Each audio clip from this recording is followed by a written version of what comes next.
Hey guys, it's Claude and we are back. We've already opened 2 decks from this first print run box. With the first deck, pretty interesting. The second deck, not so much. Let's see what the third deck has for us. Opened up real nice and easy there. Okay, here we go. Ooh. We have Sanctum, Logos, and Shadows. I have no idea what PVT means. So, we're going to go with Pivot. Pivot for Ross Geller here. Pivot S Multi-Acious. Multi-Astus? Sure. That name is all over the place. There's only one part I'm confident in, it's right here, that S. This is the S deck. Alright, let's see just how awful and hard it is to get into this thing. Oh, come on, baby. Just a disaster. You know, the reason why it's so hard to get in these, the pull tab is actually like always on the side, and the card's always shifting and moving, so you can't quite get to it from there. Makes it really awkward. Alright, let's see what this deck has in store for us. We're starting right off with Shadows. Urchin, 1 power, he's elusive. Whenever you play him, you get to steal an amber. Silvertooth, 2 power. He enters play ready, so you can reap with him right away, or fight. Shadow Self, he's 9 power, deals no damage when fighting. Damage dealt to non-spectre neighbors are dealt to Shadow Self instead. Bad Penny, 1 power. When he's destroyed, return her to your hand. Evasion Sigil, artifact, 1 amber whenever you play it. Before a creature fights, discard the top card of its controller's deck. If discarded card is of the active house, exhaust that creature with no effect. Very cool card. Poison Wave, 1 amber whenever you play it, deal 2 damage to each creature. We have 2 Poison Waves. Nerve Blast, excellent card, steal 1 amber. If you do, you deal 2 damage to a creature. Wow, 2 of those.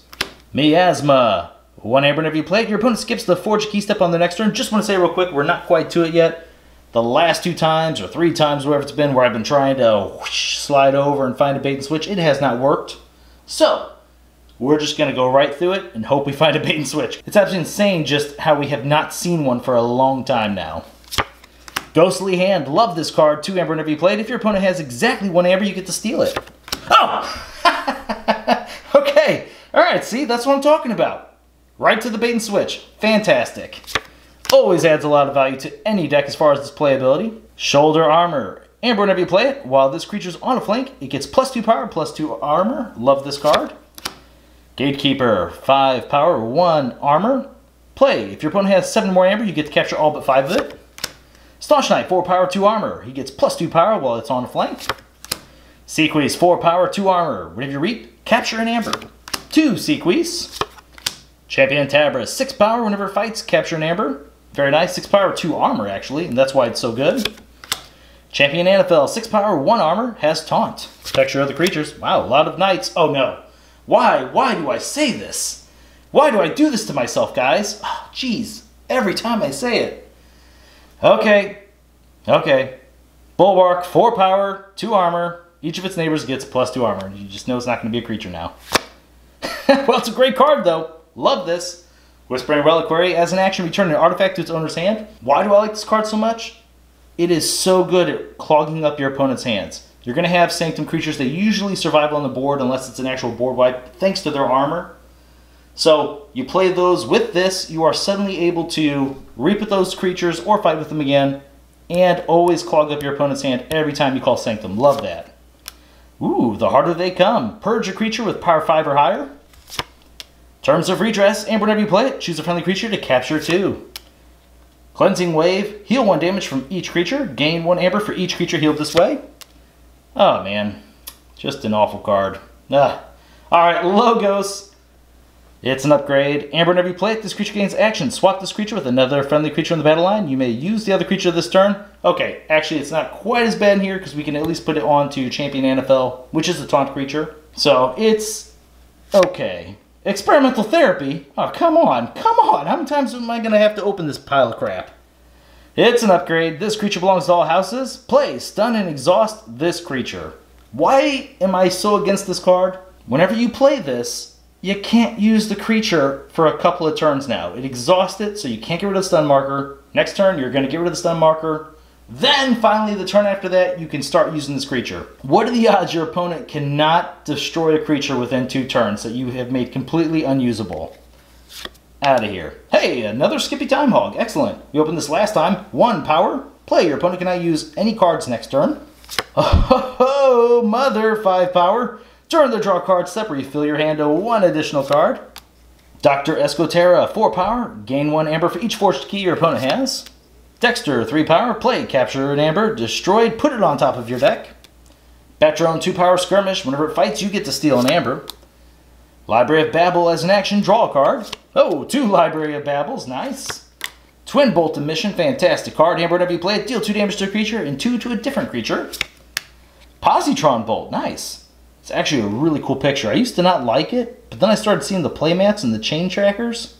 And I was like, you know what? That picture is way cooler than I initially thought. Amber, whenever you play it, deal 3 damage to a flame creature, deal 2 damage to its neighbor, and then deal 1 damage to the second creature's other neighbor.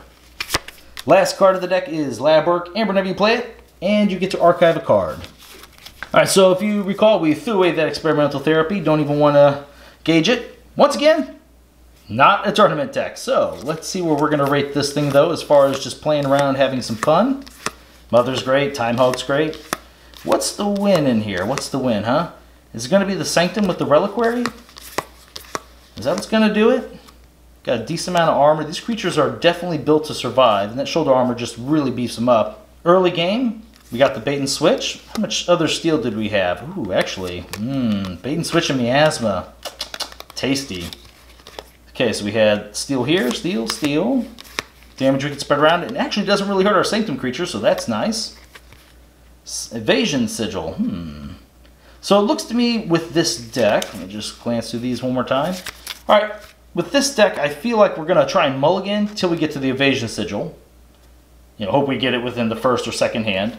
And then from there, the plan seems to be getting as many of these Sanctum creatures on board, and it's really, really hard for our opponents to get through to them because of that Evasion Sigil, right? Like, it's already hard enough with the armor, but whenever they're having to attack and potentially waste that attack, we can just lay out all these bad boys onto the field. And hell, if they do find a bigger creature that can start pummeling our guys, we have an answer for that. So it's pretty good. The Amber control there. If things get spread around, which I don't think is going to happen if we go the Evasion Sigil route, we have Cleansing Wave. Yeah, the Logos is okay. It's nothing to write home about. I do like that at least we have the 2 damage cards in there. Only 1 archive. And Shadow's creatures, pretty bad. We had no way to abuse Bad Penny. And a Single Urchin, Silver Tooth, and Shadow Self. Yeah, that's not so hot. Alright, well, let's go ahead and rate this thing. This is also, in my opinion, a bad deck. This is very unusual because, honestly, most of my best decks came from my first print run boxes. However many months ago, we're talking when the game first came out, so like, what, October, November? These decks, last 2 there are looking pretty rough. I'll say this about this deck. It passed, but just barely. You know what score it got? F+. Alright, thanks for watching the video. I'll see you next time.